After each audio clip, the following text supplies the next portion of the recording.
and welcome to Lecture 5 in LMC 3214 Science Fiction. Today we're going to be continuing our exploration of contemporary science fiction and focusing specifically on a subgenre of science fiction called cyberpunk. And cyberpunk is a mode of science fiction that became popular in the late 70s and early 80s, and that continues to be popular today. Its real heydays are the 80s and the 90s, but we're seeing a really fascinating revival of it today, both in the United States and across the globe. So we're going to be exploring all of that.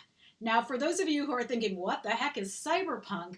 Let me give you a very brief description. Cyberpunk stories are stories that are often set in environmentally devastated near futures where space is either a dream we've abandoned or simply the playground of the rich. Most people are stuck on Earth or similar types of planets that are run by global corporations and gangs where leather-clad hackers, technologically augmented street samurai, and secretive AI compete for survival. Now, when you hear this description, and indeed often when you look at or begin to read a cyberpunk story, it's going to feel very dystopian to us because it doesn't look like our world. Many of the technologies are the same, obviously very closely extrapolated from the technologies that are most important to us today. But at the same time, these are worlds where we've given up the space race and where we've largely given up political rule, where the rule of governments have given way to the rule of corporations and gangs, and there's very little difference between those corporations and gangs, right? So that might feel very dystopian to us, but one thing you're also going to realize when you get into it, yes, absolutely, terribly dystopian elements to this world, but also some real promise and some real excitement. There are new places to discover, new people to meet. There is still a utopian element and hope that we can take back the future and really make it ours. And so it's that tension in cyberpunk that we really want to pay attention to.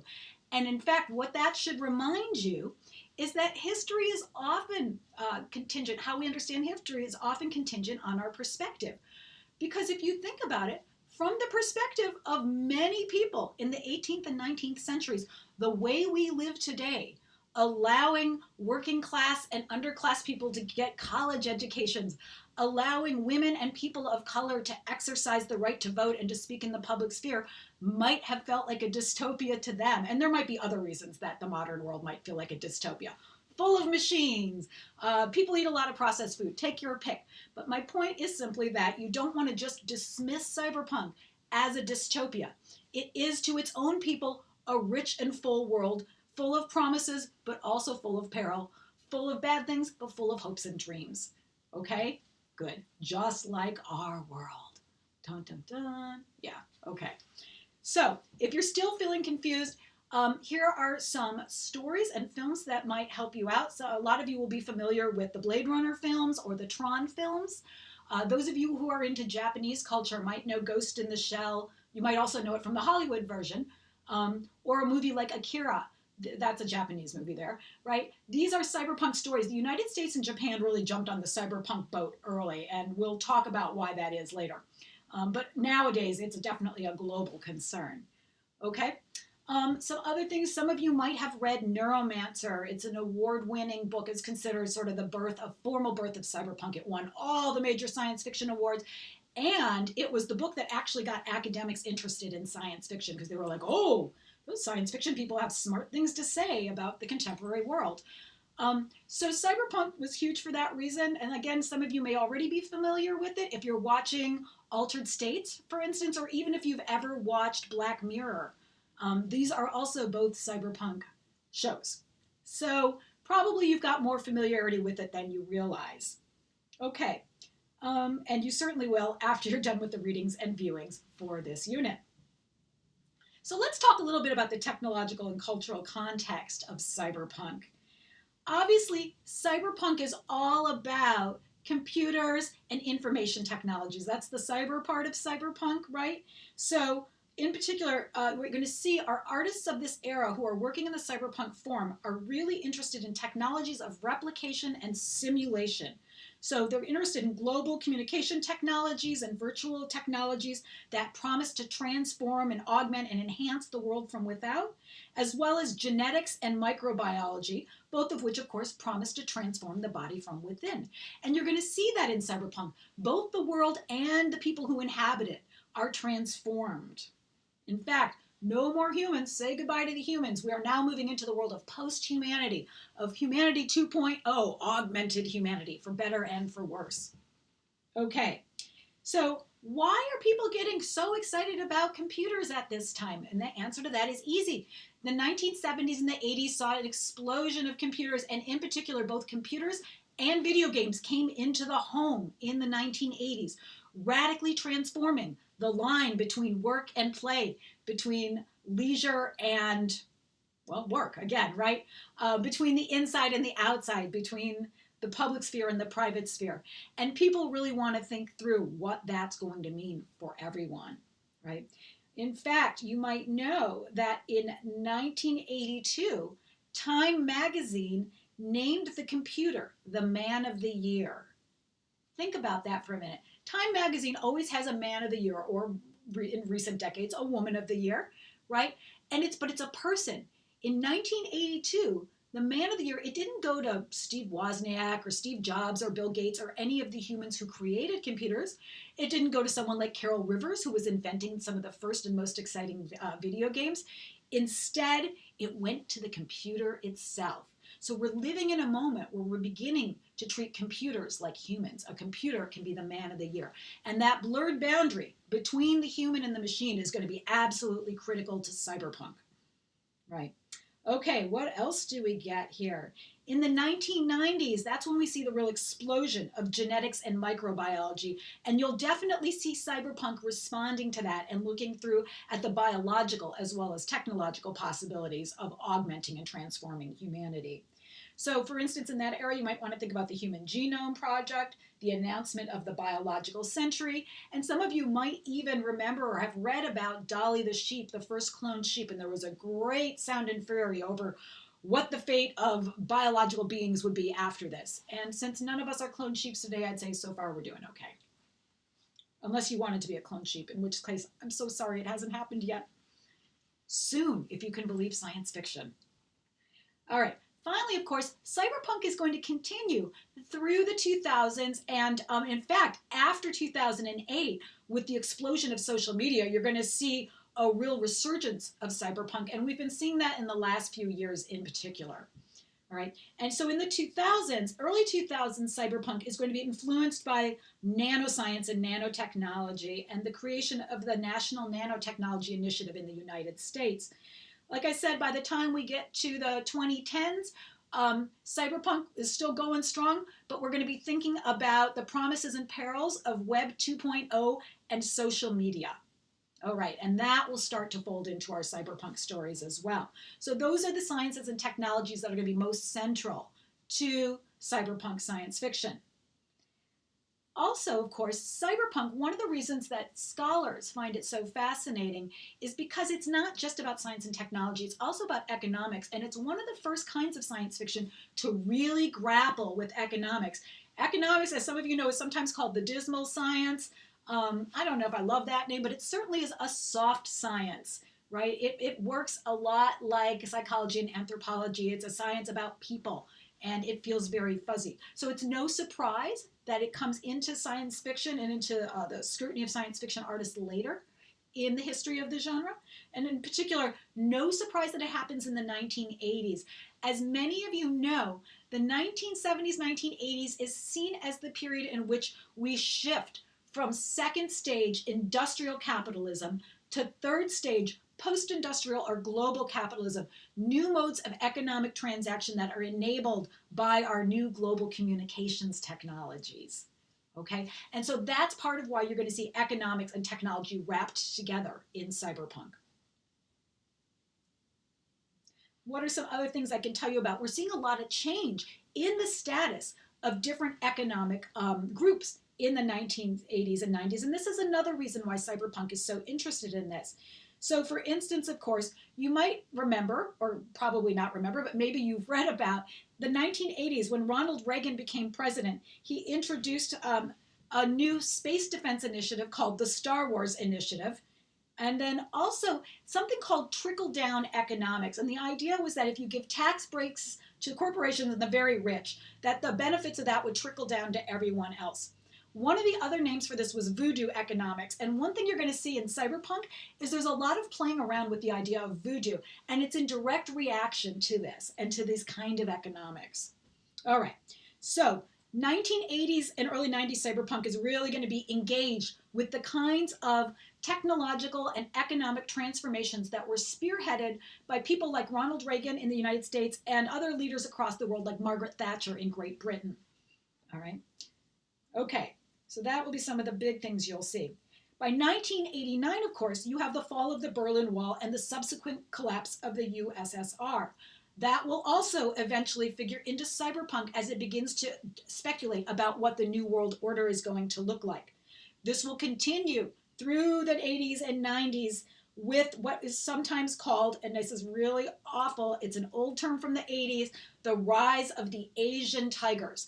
And what that meant was that Asian countries that had previously not been seen as major global world players were suddenly major global world economic and technological players.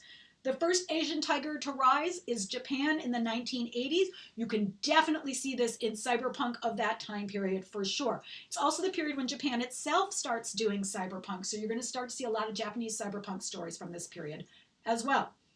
All right.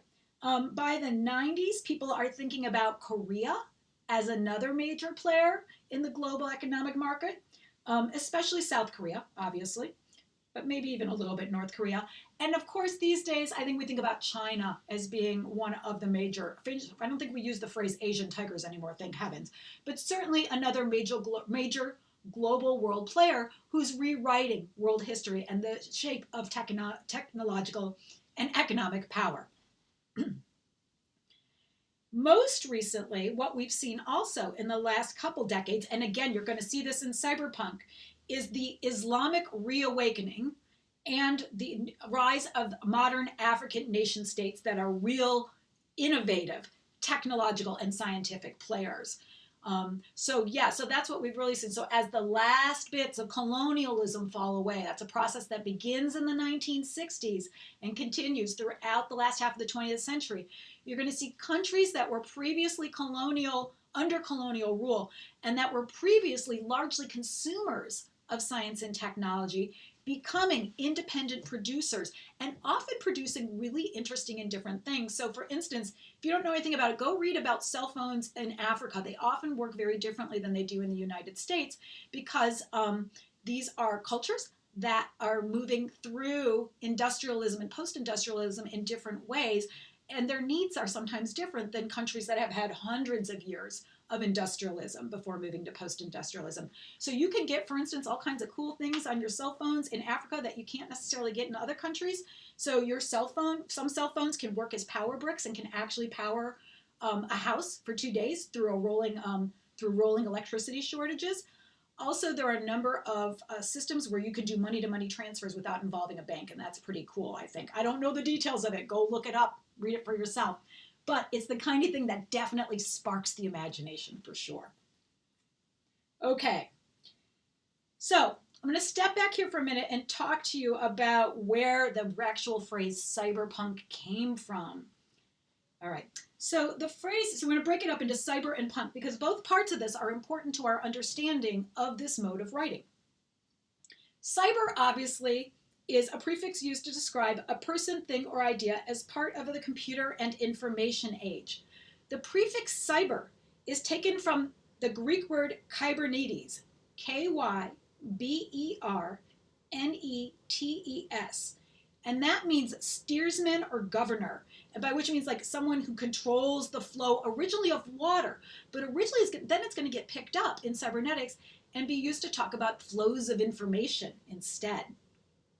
All right, so this word cybernetics was first coined in the 1930s and 40s by Norbert Wiener and his colleagues. Norbert Wiener was a famous scientist who founded information sciences and is one of the founding fathers of the computer sciences, cognitive psychology, and AI research. A fun fact, John W. Campbell, the great editor of the Golden Age, actually trained as an engineer under Norbert Wiener. So he's bound up with the history of science fiction in some cool ways. All right. So that's the cyber part. And obviously, by the 1970s and 80s, all things cyber are becoming increasingly central as we develop computers, as we make our computers smaller, and as we extend them across the world. And suddenly we feel like we really are living in a cybernetic society. The punk part of cyberpunk comes from the music and youth culture of the 1970s. So a punk, that's actually an old word. It actually is a Victorian word. It comes from the 1800s, and it originally meant a young person, especially a member of a rebellious countercultural group or an inexperienced young man. And while I think most punks would not like that last bit about inexperience, certainly the idea that a punk is a young person rebelling against mainstream culture is very much with us today and was certainly central to the punk movement of the 1970s. So punk rock, as many of you probably already know, is an anti-establishment rock music movement that emerged in the mid-1970s in the United States, the United Kingdom, and Australia, where groups like the Ramones, Blondie, the Sex Pistols, and the Clash were recognized as the vanguard of a new musical movement. Now, punk bands were really critical of what they saw as the excess of the music industry, which they thought was a sort of stand-in for the excess of the capitalist world as a whole. So in particular, punks were really critical of bands like Led Zeppelin and Aerosmith for having big, bloated shows, for having to have lots of money to produce things, lots of money to tour. It was seen, rock no longer seemed democratic to people. It seemed to have become this weird elite thing that was bankrolled by certain kinds of people. Punk was supposed to be about fast, short, hard music. Anyone could learn it. There was a famous punk zine that the back cover said, here's one chord, here's a second chord, now you know enough, go make a band. And that really is the punk ethos. And that's the part of punk that's actually most important to cyberpunk. One thing that Annalee Newitz, who's a really important science fiction author in science journals today, has noted is cyberpunk is almost never actually about music. Pat Cadigan is the one exception. Read her stuff. She totally does rock music stuff. But mostly what the cyberpunks were interested in was the punk ethos, the do-it-yourself ethos, the anti-establishment, anti-capitalist ethos of the punk movement, right? So the idea was to think about like how you could strip things down, do it simple, do it fast, do it on the fly, use the debris on the streets, use what's left over from capitalism to make something new rather than just continuing to buy and produce the same things. And this was seen as the key to the future, was to look around at the junk, at what was left over by capitalism and put it together in new ways. William Gibson, who you're going to be reading for this week, the father of cyberpunk, had a saying, and he said, the street finds its own uses for things. And that's exactly the punk ethos. And for those of you who either have been in a punk movement or know people who've been in punk movements or have maybe like gone and looked online at pictures of punk movements, and if you haven't, go do it, you can see visually punks very much embody that do-it-yourself ethos. The idea of like taking an old prom dress and wearing it with combat boots and a beat up leather or denim jacket. That's punk, right? Of using safety pins as jewelry instead of buying expensive jewelry. That's punk. That kind of thing. Okay, so now you get where we're going here with that. So the key part of punk for cyberpunks is going to be the anti-authoritarian stance and the idea of do-it-yourself technologies that allow you to do an end run around corporate interests and to make room for yourself, as I said before, to live long and prosper. Now, the person who coined the term cyberpunk is a science fiction author named Bruce Bethke, B-E-T-H-K-E. And I recommend that you go Google him and check out his website because he tells the whole story there of how he came up with the term cyberpunk. And for those of you who may or may not do that, I will read you a short quote from his website and tell you a little bit about it. The invention of the C word was a conscious and deliberate act of creation on my part. I wrote the story in the early spring of 1980, and from the very first draft, it was titled Cyberpunk. In calling it that, I was actively trying to invent a new term that grokked the juxtaposition of punk attitudes and high technology. Remember, grok is a science fiction term for knowing, for understanding things. So he was trying to come up with a term to make sense of punk attitudes and high technology all blended together. My reasons for doing so were purely selfish and market driven. That's very cyberpunk too. I wanted to give my story a snappy one-word title that editors would remember. How did I actually create the word? The way any new word comes into being, I guess, through synthesis. I took a handful of roots, cyber, techno, etc., mixed them up with a bunch of terms for socially misdirected youth, and tried out various combinations until one just plain sounded right. And that, my friends, is a cyberpunk creation in and of itself. That's very much that punk, do-it-yourself kind of attitude, right? Okay, so we see it, it's there in the genre from the very beginning. So let's take a minute really quickly and talk about cyberpunk's relationship to earlier science fiction traditions. Because as I said, academic critics and literary people outside of science fiction act as if somehow cyberpunk is something truly new under the sun, and somehow it's radically different than all the science fiction that came before it. Now, of course, it is different in some ways. It celebrates the post-human as opposed to the human. It imagines super technology-intensive futures that we're not always in control of. And it talks about economics, which again was something that people hadn't really been doing in science fiction all that much. Having said that, cyberpunk really does actually 100% build on earlier science fiction traditions. Right? As writers interested in representing life in the information age, cyberpunk artists are very much part of the classic and especially golden age science fiction tradition. And this is something a lot of people note, is that in some ways, cyberpunk feels like a return to the hard science fiction of the golden age and earlier periods, because it really is about the machines. The novum, the novum is almost always a new information technology, right? And it's very central to the story. It radically changes people's lives. It doesn't just retreat into the background while people think about how they feel about these machines, because they're a part of the machines and they are the machine. There's no way around it. For those of you who've ever seen Blade Runner, there's a moment, the original Blade Runner, when one of the replicants who had previously thought she was human learns she's a replicant. She had believed she was the secretary to the guy who creates the replicants, and she is, but she's also a replicant. And as she notes, she says, I'm not in the business, I am the business. And that is totally a cyberpunk insight. Okay, so that's the way in which cyberpunk is indeed like golden age science fiction. It's also, though, a lot like new wave science fiction. As authors who are interested in rebelling against norms and in doing it themselves, in making things new, cyberpunks are very much the literary heirs to the new wave.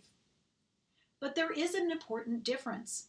As cyberpunk author Bruce Sterling notes, I don't care if you ever know him or not, but he's been a major spokesperson for the genre, and he's currently a really interesting spokesperson for the Viridian movement, which is a green movement. So I recommend that. We're not reading him, but he's cool. You should check him out. And as Sterling says, he notes that in some ways, cyberpunk is like the new wave, as I just noted. It's got that same anti-authoritarian stance, the same do-it-yourself kind of energy. But there's a really big difference. All kinds of science fiction engages the apocalypse, but cyberpunk offers us an attitude towards the apocalypse we have never seen in science fiction before. Prior to the new wave, in the classic era, in science fiction, when humans or other sentient beings are faced with the apocalypse, they meet it with great scientific heroism, right? Brave people put aside their differences and they work together, combining their knowledge to fight off the apocalypse and bring on a better world. In the new wave, you start to see a slightly different attitude to the apocalypse. There's an obsession with the apocalypse, but that obsession doesn't necessarily lead to triumph. In the new wave, the obsession with the apocalypse is an obsession that suggests that eventually it's all going to end in apocalypse, right? And that there's no good way out. So we're going to see that a lot, this sort of concern that there's no way to escape apocalypse in the new wave. Now, not all authors will agree with that. And in fact, several of the authors you're reading and watching for this week, do find a way out of the apocalypse. Actually, in the New Wave last week, you should have noticed some of our artists found a way out of the apocalypse. Okay, but they were still obsessed with it, and they had to deal with it, right? The difference in cyberpunk is that, unlike the classic era and unlike the New Wave, both of which were obsessed with apocalypse, cyberpunks are bored with the apocalypse. All right? For cyberpunks and in cyberpunk worlds, bad things have happened, world-changing bad things, wars, unleashed viruses that we can't control, who knows what else, economic, government collapse, etc. Things that to us look like the end of the world. And the things that science fiction authors have historically been obsessed with that could end the world have happened. Humanity no longer rules the world. It's ruled by post-humans and cyborgs and AIs. Governments no longer stand. Everything is run by corporations and gangs. Wars. World War III has happened. Most of these books often have a kind of World War III in the background somewhere. But most people have somehow survived and are doing okay-ish, if nothing else. And so that's why people are bored in cyberpunk with the apocalypse. They've lived through it, and it's okay. And to a certain extent, that maps, I think, to where people's heads were in the 60s and 70s and 80s, right? That it seemed like we had lived through these apocalyptic movements and moments, massive revolution, the threat of nuclear extinction, and we made it through, and life wasn't really all that different, right? And that's where that boredom comes from, is from the idea that people live through incredible times of transition and still find ways to be bored and not really care about it. It's a very human thing. All right. Now, so what are you supposed to do? How do you deal with apocalypse? This is a question that we're going to see cyberpunk characters deal with, just as we've seen our other characters deal with. One of the ways that cyberpunk characters are going to not have to deal with the apocalypse, or how they survive the apocalypse, is, as we said before, through this do-it-yourself attitude. Even as the structures of the previously known world come crumbling down, bits and pieces of it are left. And what you'll see is our characters and our authors looking around. Characters will look around. What are the bits of culture that I have around me? How can I take them and put them together and make something new and better? Something that will allow me and my loved ones to be okay. That's going to be the task for cyberpunk authors, and they're going to use that do-it-yourself ethos. Sorry, it's the task of the cyberpunk character. Meanwhile, what you're going to see is that cyberpunk authors are using a similar technique in their writing, and that they're going to be pulling on story types and character types from throughout the history of science fiction, throughout the history of popular culture, and throughout the history of global culture to show us what the new world could look like, taking the ashes of the old world and putting them together in different ways to build a new world. All right, so see, we haven't entirely lost that utopian dream. Okay, so here are some of the very specific characteristics you should be looking for in good cyberpunk science fiction. And I'm going to talk with you about 3 things. The first thing you want to look at are for certain kinds of settings. A good cyberpunk story is usually in a certain kind of setting. People talk about cyberpunk as the literature of transnational capitalism. So, not surprisingly, it's usually set in a near future where governments give way to corporate and gang control. And remember, you can't just assume the corporations are good and the gangs are bad, or vice versa. Everyone in cyberpunk worlds, it's very ambiguous, very morally ambiguous worlds. If any of you are familiar with this subset of detective fiction called noir detective fiction from the 1940s, cyberpunk is very heavily modeled on noir detective fiction. There's stories about people going through the world and realizing you can't really tell what's right and what's wrong. There's a lot of ambiguity in the world, which isn't to say there isn't a right and wrong. It's just that you often have to sort of figure it out for yourself. All right. So we've got these worlds where governments have given way to corporate and gang control. These are also, as I mentioned at the beginning of the lecture, they're usually dirty futures. The environment is trashed. Space exploration is all but abandoned or only for the very, very rich. And the rest of us are left with a very messy world. Again, if you've seen Blade Runner, I think that that's a great example of that sort of dark and dirty world that we get. We also see a shift in characters. This shift begins in the New Wave, but it is made complete in cyberpunk. And the shift we're going to see here is from heroes and villains to protagonists. Our stories here, stories in classic science fiction are usually about larger than life people, not even people, archetypes, characters who represent larger forces and larger bits of being. So it's always the heroic scientist, the selfish engineer, the space jerk, the beautiful alien monster, that person who's sort of at the top of the food chain and their adventures, right? Not so much in cyberpunk. Cyberpunk is always about little people. And it tells stories from the perspectives of little people caught within bigger systems. Scientists and engineers, for instance, well, and so our character types are going to also change, just so you know. As we move to little people, we'll still see classic character types, but they've transformed and become part of this new landscape. So for instance, scientists and engineers are going to give way to hackers. They will become our scientific experts, such as it is in this world. Action adventure heroes and soldiers give way to street samurai or street fighters. And noble capitalists give way to low-level corporate drones, while visionary state leaders become disenfranchised politicians, right?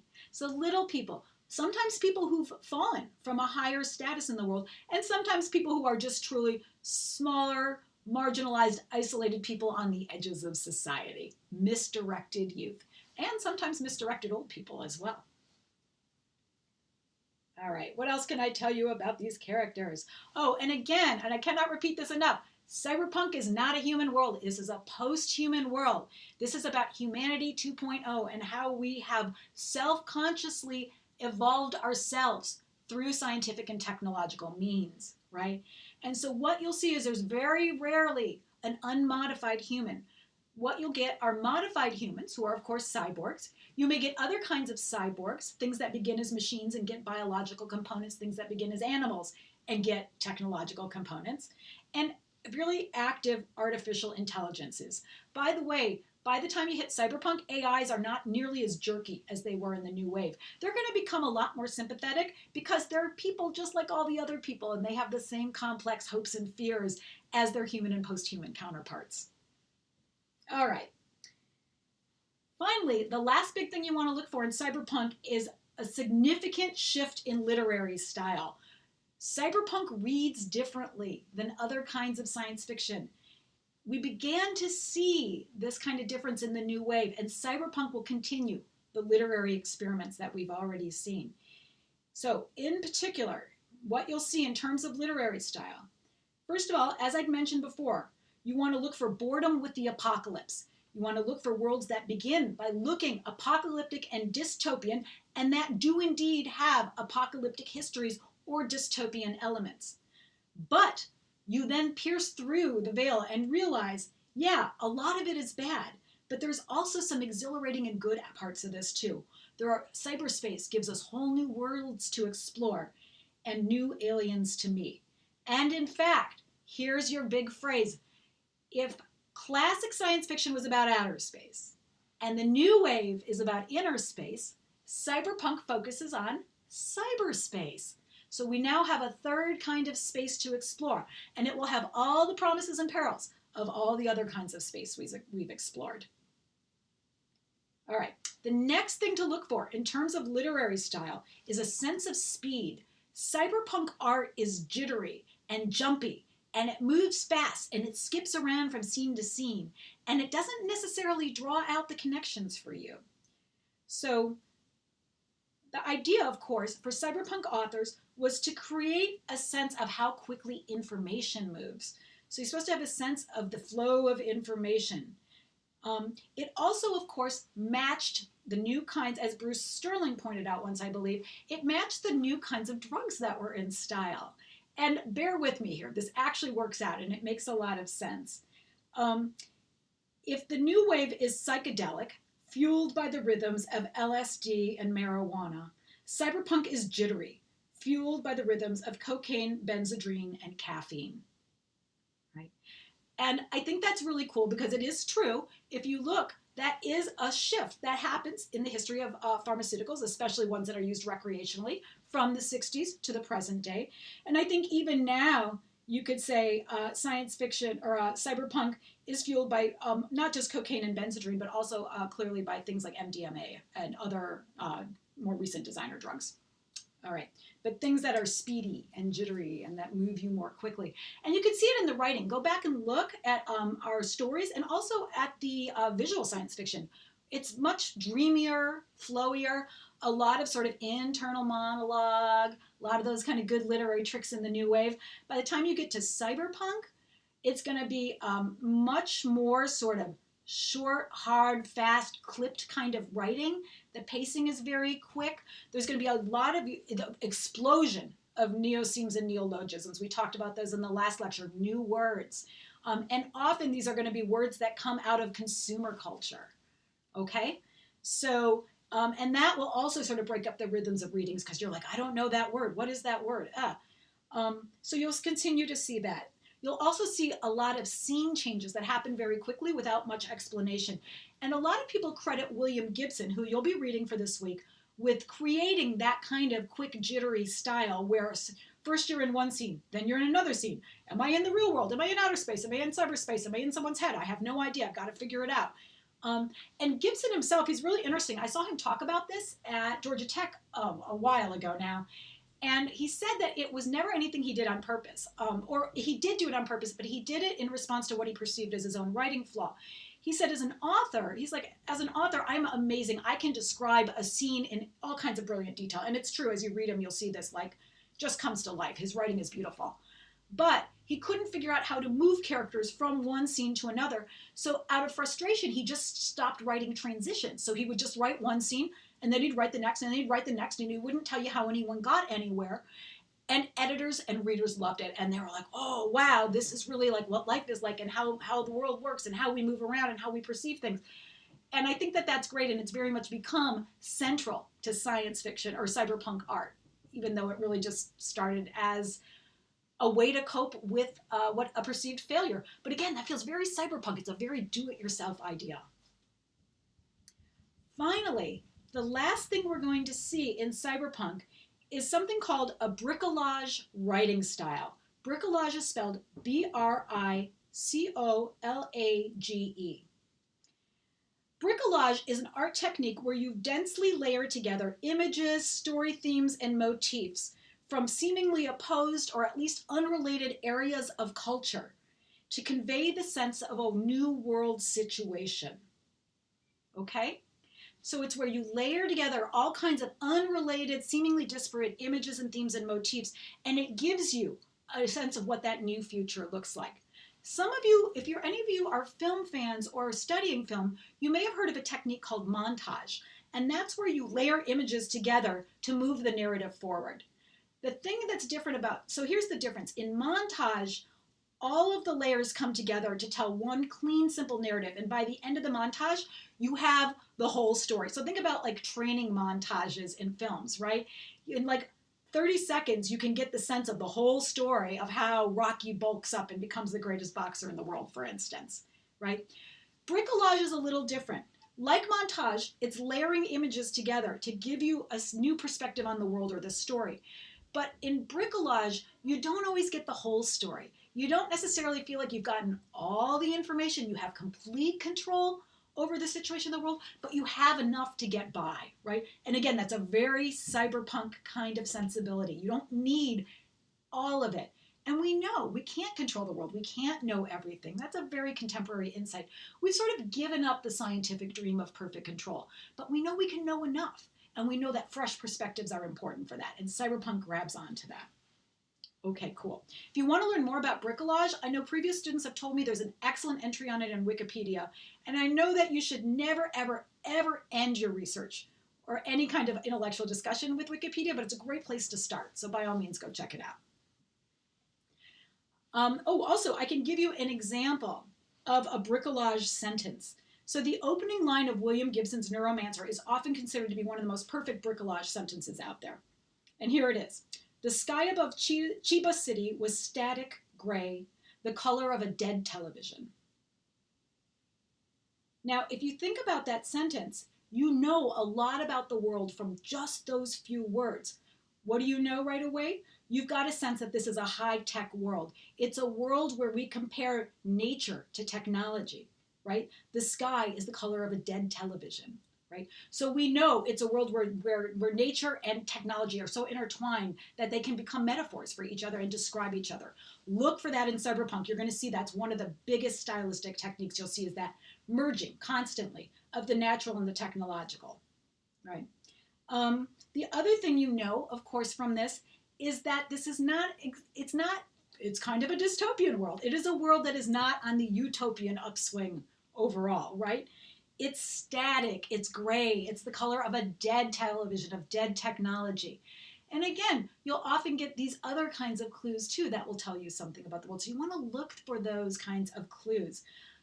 For instance, later you'll see in Jonathan Doche, who's a Ghanaian cyberpunk writer, when he writes about technology and the internet and being online, he uses a whole different set of metaphors. He still matches the natural to the technological, but in much more colorful and riotous and joyful ways. And part of that has to do with his status where he lives in the world, and part of it has to do with being a more contemporary author. We're going to see that contemporary cyberpunk authors tend to be a little bit more optimistic about the possibility of transforming the world than our earlier ones were. All right, the last thing I want to talk about with you here are the waves of cyberpunk. As I've said, usually we think about science fiction as operating in 20-year cycles. And it is true that I would say the 80s and 90s were really dominated by cyberpunk across science fiction media, for sure. But cyberpunk has never gone away, and in fact, it simply has gotten bigger and bigger and bigger as the global science fiction community has gotten bigger. So right now, let me take you through the 3 waves of cyberpunk. And by the way, I just published an article on this, so you are getting cutting-edge information from the scholar who's thinking it up. Okay, so the first 2 waves of cyberpunk have actually been very well mapped by people. My contribution is talking about the 3rd wave, just so you know. All right, so the first wave of cyberpunk happens in the 1980s, and it's led in the print world by William Gibson, who you're reading for this week, Bruce Sterling, who I've mentioned and who is a wonderful spokesperson for the movement, and Pat Cadigan. Pat Cadigan was the first woman associated with the cyberpunk movement, but she was not lonely for long. Plenty of other women joined her soon. But one thing that's really cool about Cadigan is she is the only original cyberpunk who is still writing cyberpunk today. And in fact, she frequently takes the other older cyberpunks to task for not following through, because she's like, my goodness, the world has changed so much. It is not time to stop telling these stories yet. We have more need for them than ever before. I think she's very cool and you should check her out. Okay, so that's the first wave. And you might remember the first wave of cyberpunk authors are writing about computers before computers really, really exist in the form we understand them today. And in fact, ironically, William Gibson's famous Neuromancer trilogy, which he wrote throughout the 1980s, he actually wrote on a typewriter, even though they're all about computers, because he said when he went over and started looking at his friends' computers, he was so disappointed by how ugly and how clumsy they were. And they didn't match at all what he had in his head. So he's like, I'm not even dealing with this. I am just going to keep writing on my typewriter. So that's a kind of funny story right there. So what you're going to see is early cyberpunk, it actually tends to be pretty critical and pretty pessimistic. It's almost always about the alienation of individuals, and there's a great deal of emphasis on nihilism and isolation. Characters often attempt to connect, but don't do a very good job doing so. Always end up back on their own by themselves. The other thing that you're going to see is a critique of the promise of transcendence. Some of you may know transhumanism and the promise that we can use science and technology not just to radically extend our lives and to make ourselves healthier, but to really rewrite who and what we are as human beings. And the great dream, of course, of transhumanism is the idea of uploading your mind into a machine, right? Cyberpunk explores that promise, and a lot of people will tell you that cyberpunk embraces the promise of transcendence. But really, I think what you're going to find when you read it is cyberpunk is actually very critical of the promise of transcendence. It's very excited about the idea that humans will change themselves through science and technology. And it is never, ever nostalgic for the organic human body or the natural organic world, because cyberpunks know nothing is ever natural. The minute a human touches it, it's unnatural, right? It's actually a great line in a New Wave book, The Female Man, where one of the characters yells, "Humanity is unnatural." And I think cyberpunks really grab onto that idea. And in fact, William Gibson loves that particular book. It's by Joanna Russ, called The Female Man. And his characters are all updates of her characters. So yes, humanity is unnatural in cyberpunk. And that's okay. So if you see a character who's talking about how they want to get back to being an authentic human, you usually don't want to trust them or their motives, because that's just not part of their world. That would be like one of us saying, I plan to never use antibiotics or the highway again. You can do it, but it would be a weird way of living. You would be very much out of step with the people around you. Okay, so that's Cyberpunk 1.0. So generally exploring how new economic and technological arrangements tend to alienate and isolate individuals.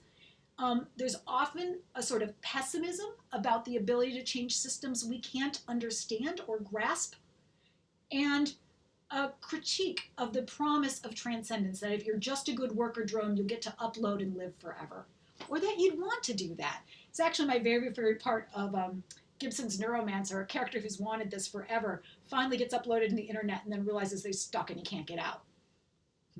There were indeed limits to transcendence, as it turns out. Okay, that's Cyberpunk 1.0. Wonderful, wonderful stuff. Cyberpunk 2.0, as far as I'm concerned, is even better. Do I sound excited? I am. All right, so Cyberpunk, I'd say the second wave of Cyberpunk goes from like about 1990 to maybe the mid-2000s, 2005, 2008, I'm going to say, till the rise of social media. So obviously, so what happens in this era is two things that are important. First of all, we actually finally start to get our cyberpunk futures. Web 1.0 is launched in the early 1990s.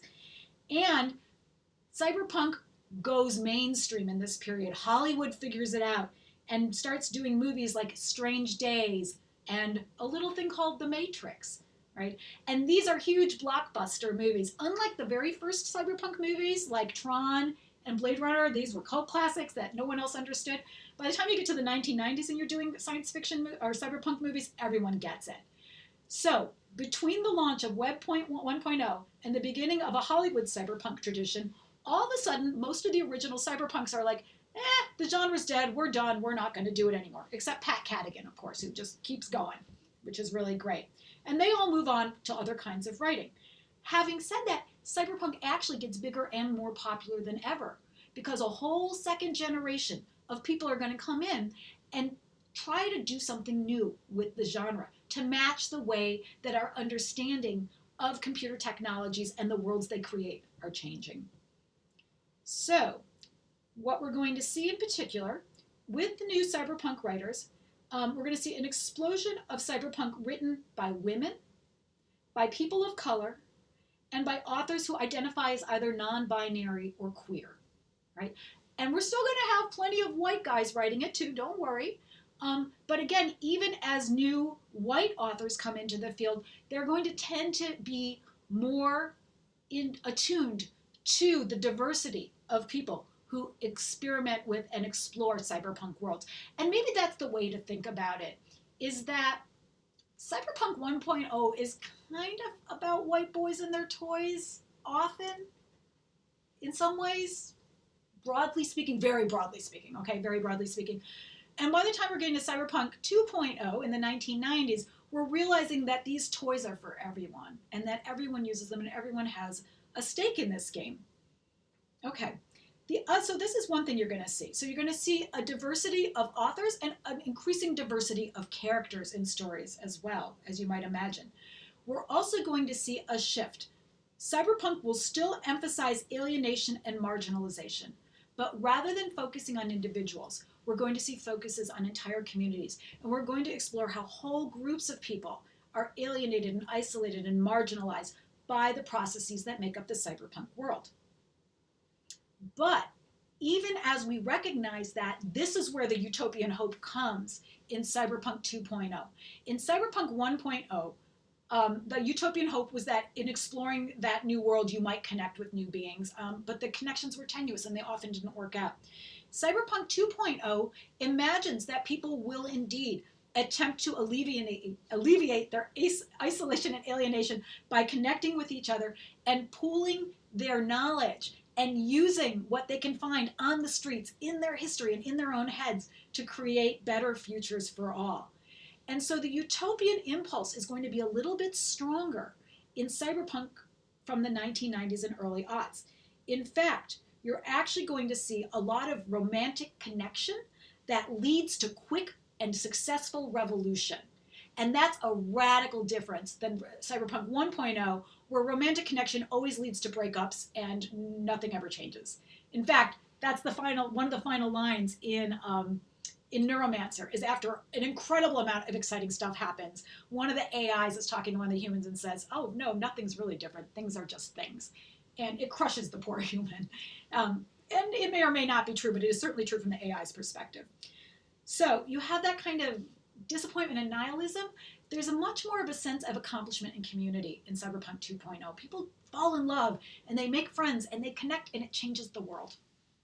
And sometimes they do it across species. Dun, dun, dun. Yeah, in fact, that's actually something else you want to look for in Cyberpunk 2.0. Lots of cross-species connection. And that might mean human-animal connections, human-AI connections, and even in one, believe it or not, Cyberpunk series, human-angel connections. Yes, angels exist, and they like computers too. All right. So that gets us through the first two waves. The final wave of Cyberpunk, third wave, is the one we're currently in. And I would put its beginning somewhere around 2008, maybe, with the rise of social media and Web 2.0. And it certainly continues through to the present. What we've seen in Cyberpunk 3.0 is an expansion of the genre throughout the globe. And in particular, so the United States and Japan have always produced a lot of cyberpunk. And there's three other places we're seeing a lot of cyberpunk out of right now. One is the United Kingdom. And that's may or may not be expected, but two other places, tons of cyberpunk out of India and Africa. And again, I think this makes sense as we move through the end of the colonial period and as various nation states come into their own as political and economic players, but also as techno-scientific producers. It makes sense that you start writing cyberpunk because it's the literature of late capitalism. It tells us how we are and how we do and how we should be in this world. My verb tenses just got weird. Go with it. Okay. The other things you're going to see in Cyberpunk 3.0 is an emphasis on families and intergenerational action.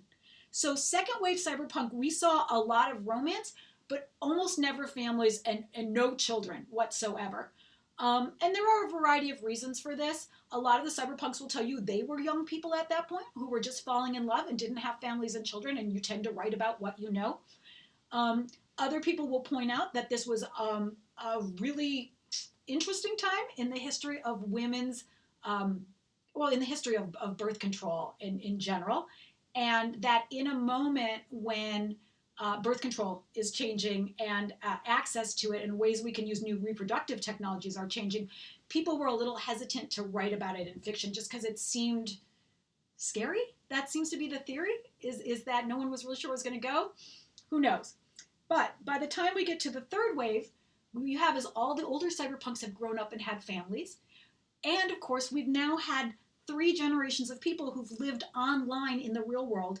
And for the most part, the world hasn't exploded or come grinding to a halt.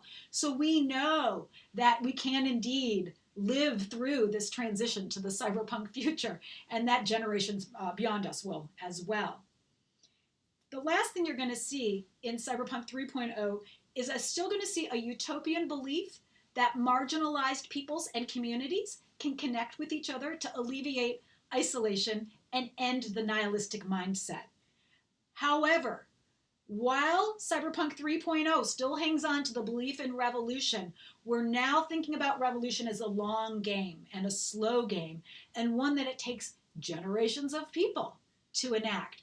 And so that's really what you're going to see in Cyberpunk 3.0. So as I wrap up, let me give you a few authors who you might look at beyond the ones we're looking at in our own reading and viewing for this week. So I had already mentioned with Cyberpunk 1.0, big names to know: William Gibson, Bruce Sterling, Pat Cadigan.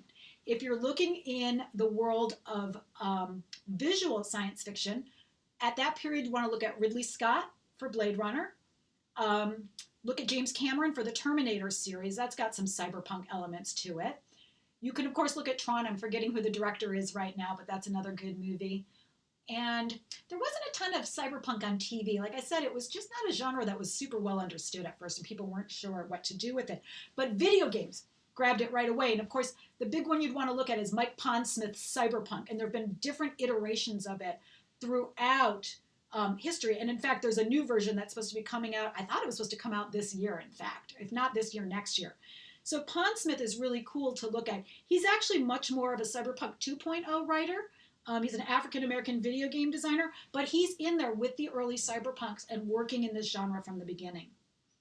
And then people to think about in the second wave of cyberpunk would include, I think probably one of the most important people. Pat Cadigan's going to keep writing, of course.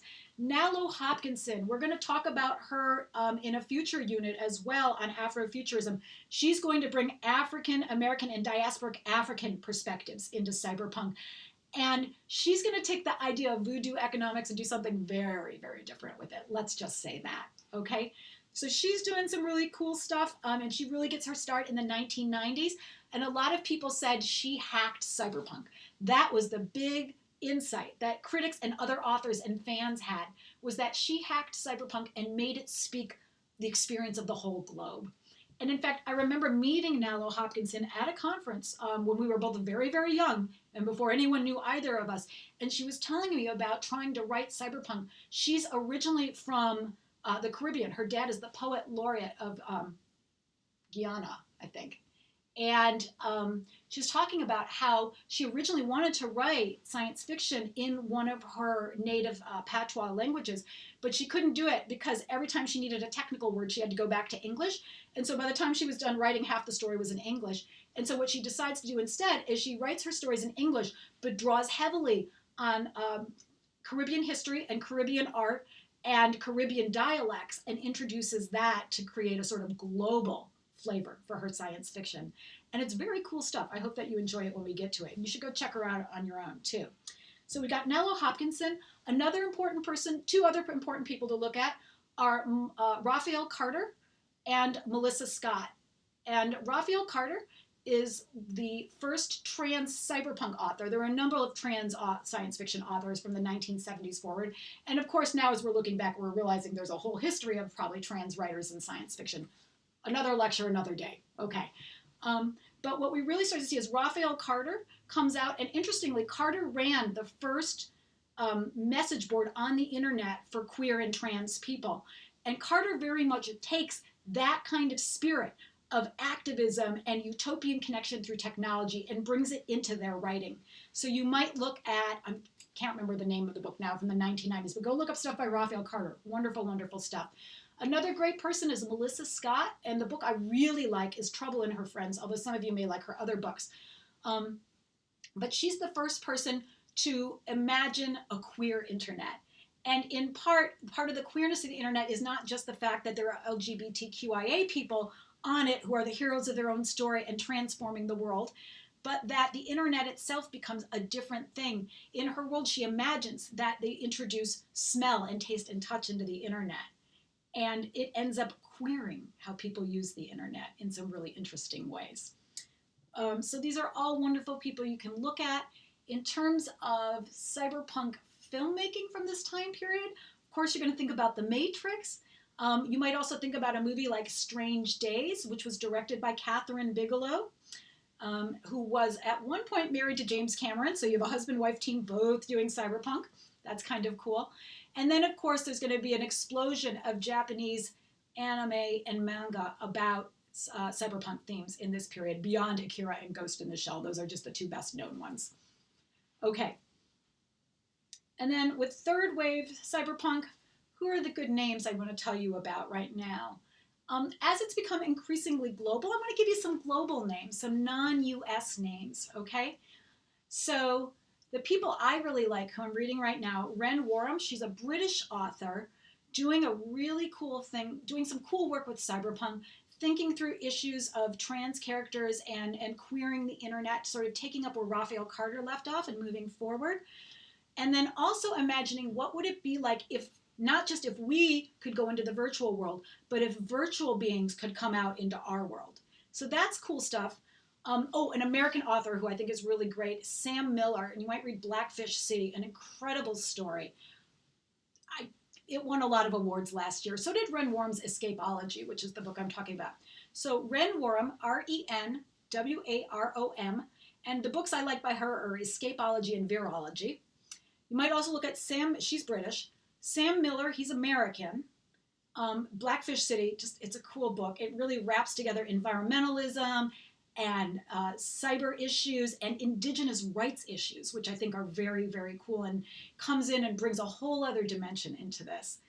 Who else could you look at that I really like right now? Chinelo Onwalu, Chinelo Onwalu. She's a Nigerian writer who's recently relocated to Toronto and really is a wonderful introduction to how it is that people across Africa are thinking about cybernetic technologies, especially as a lot of African nations have gone from being sort of impoverished post-colonial nations to really middle-class, high-level technological producers in a very short span. One of the things that Chinelo talks about is how quickly and how science fictional the transformation of Africa has been. And it's really important for those of us who are not thinking about that to recognize the complexity and depth of technoscientific thinking happening around the world. Plus, she just writes killer stories. Really, really fun to read. And another person I'd recommend is actually Jonathan Doshe, Dotse. He's an author and a virtual reality designer from Ghana. And he started a really cool cyberpunk novel called Accra 2055, I think. And you can go read the first few chapters of that on his website. But he's actually since then moved on, and he's really doing a lot of work in virtual design and sort of living the cyberpunk dream. And his virtual work is gorgeous. You should go check it out on his website for sure. All right, so those are people I really like. In terms of cyberpunk movies, you might, if you want to go global, I'd recommend you check out Raw 1, which is an Indian cyberpunk film. It's actually both a cyberpunk film and a Bollywood musical mashed together. Some of you are going to hate it. Some of you are going to love it. I thought it was mind-blowing. Don't know what else to say about it. And then, of course, there's lots of good cyberpunk video games, which I'm not remembering the names of any of them right now. Last Night on Earth was a big one that was supposed to come out a few years ago. I think it might have come out. It may not have. I'm not sure. You could probably play it for free.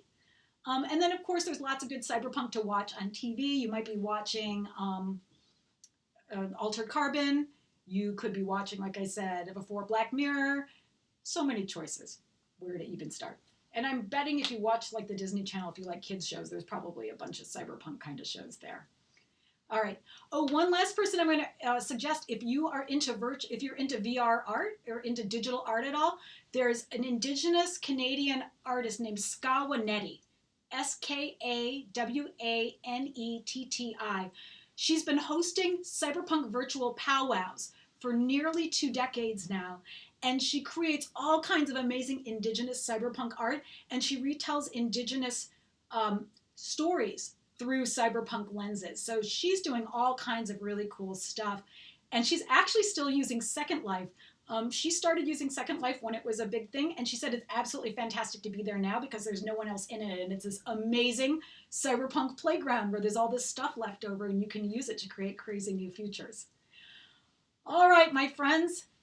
Obviously, I could go on about cyberpunk forever, but our time together is coming to an end, and now it's time for you to go off and read and watch and play and experience on your own.